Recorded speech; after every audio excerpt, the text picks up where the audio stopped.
پوهان په دې نظر دي هر هغه کس چې ډیر زیات موزیک اوري د هغوی ذهن به هر ډول له تشویشونو ډک وي، هر ډول تشویشونه به د دوی په ذهن باندې غالبه کیږي او د دوی ذهن کې به یو ځانګړی ځای نسي.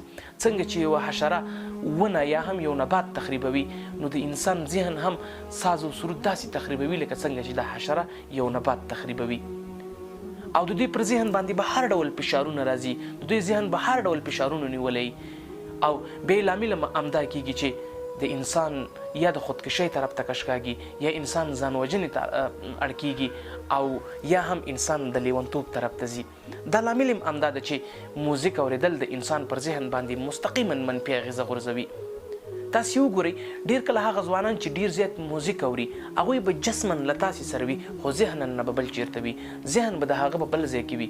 ولې انسان که ذهنا او روحنا او جسما دلته له تاسې سره نه وي دا خپله د یو ډول رواني تکلیف یوه نوعه ده.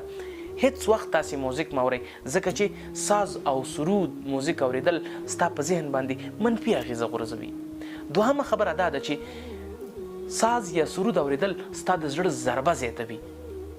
هر وخت به ستا زړه ضربېږي، ډبېږي به او هیڅ وخت به ته له دغې مرض څخه خالي نشي تر څو چې موزیک اورېدل پرې نږدې.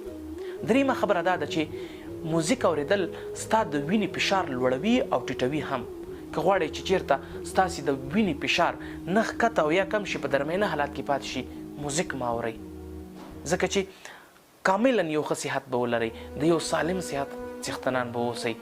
نو ولې چې موږ تاسې ذهنا او زموږ ستاسې بدن ته دومره تاوان رسوي او الله تعالی خفه کیږي، د الله تعالی رسول خفه کیږي او زموږ ستاسې عقیدې ته زیان رسوي، بدن ته مو زیان رسوي، څه ضرور ده چې موزیک واورو؟